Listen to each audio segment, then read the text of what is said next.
BlenderForce.com.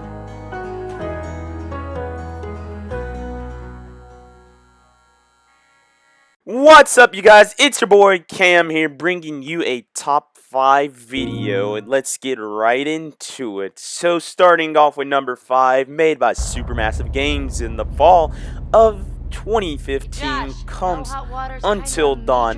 And what I think Sony will personally announce at E3 is Until Dawn 2. Now, hear me out. I feel like this game could go the Call of Duty route, as in, I think one should release every year. Not with the same characters, although, just a different situation every year, every time. And I'm pretty sure it would make a lot of money.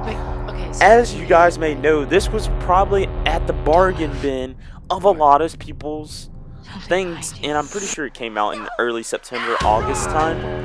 But when it finally released, it was a sleeper hit, gaining so much critical success.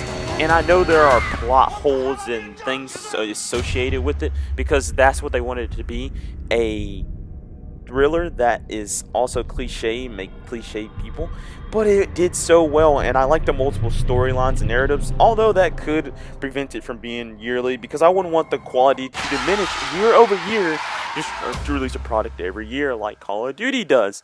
And yeah, so yeah, you like that?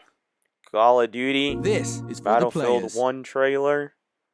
Anyways, we're getting into number 4. Now, the fourth game I want to see at E3 2016 for Sony is the one, the only God of War 4.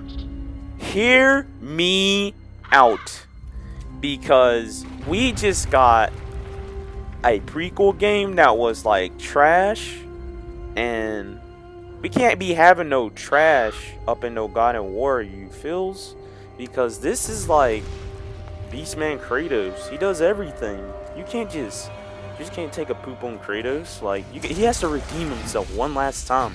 And with this rumor going around that is set in Norse mythology, so you know, Loki, Odin, Thor, not the Thor from Civil War, even though that Thor is so amazing. Not really, because his movies are kind of bad anyway. Anyways, I hope they don't do Chris Hemsworth. I wouldn't mind, actually. But anyways, his games are phenomenal, starting on the PS2 and becoming a success with gamers, averaging a 9 or above on most of his games, except mainly the PSP titles, but starting with the third game. And I say this one because it's pretty much obvious. Sly Cooper 4. Now, the reason I'm saying this, one, because we're supposed to have a movie about it, and two, I would say it's pretty much all confirmed. Like, I wouldn't know who would make it, right? I would say Sucker Punch, because they made the original 3, and I forgot who did the 4th one.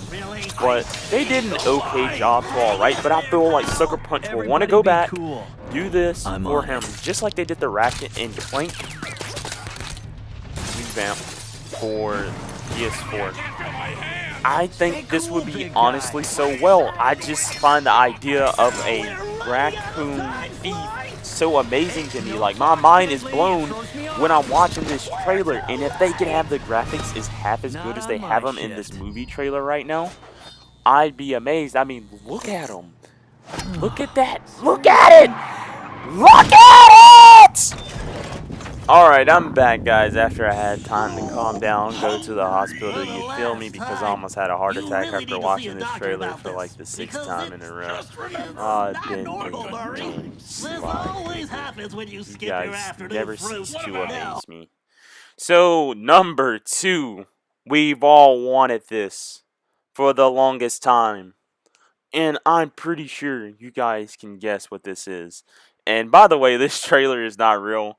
Or it could be, but I don't know who made the trailer. But we want it. We need it. Activision has it.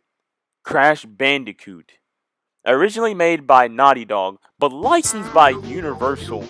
the property was technically never Sony's, but it became a staple franchise and staple mascot of the PlayStation.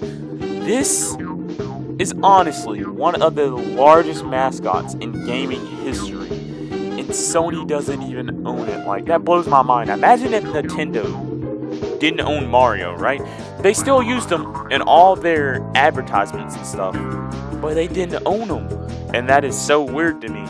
Like, even when Crash Bandicoot came out on the Xbox 360, it's always associated with PlayStation 3 because that's where you could say the best platformers were.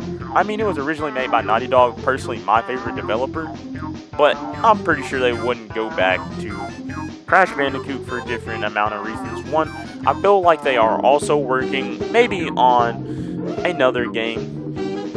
Last of Us 2, perhaps, but most likely not. The number one thing I think Sony will announce at E3 2016 is PlayStation Neo or PlayStation 4.5 or whatever you want to call it, because Neo is really the Matrix.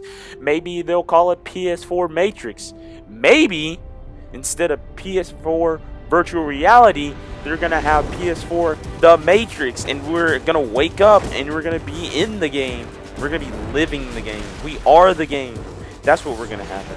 Anyways, before we get out of hand, I feel like they will announce it. It's been pretty much all confirmed, but right now I'm pretty sure they're making an upgraded PS4 for their PlayStation virtual reality headset that can run 4K speeds and compete with gaming PCs, even though that's kind of hard to do nowadays because, you know, master PC race, am I right?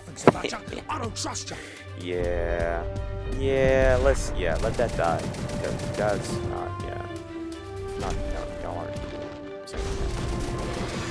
Anyways, this wouldn't be a surprise to me, but it would because they haven't confirmed it. It's just about there. Would I get it? Probably not. Do we really need 4K resolution? Most gamers will say you will. When it comes to console wars, people will always argue that the PS4.5 and the Xbox 1.5 have this gigabyte GMD, RUP, STDs. Yeah, fills me, because that all comes up in the videos. Anyways, that's my top 5, and thanks for watching. Remember, kids, to always eat your vegetables, and remember, subscribe. Subscribe.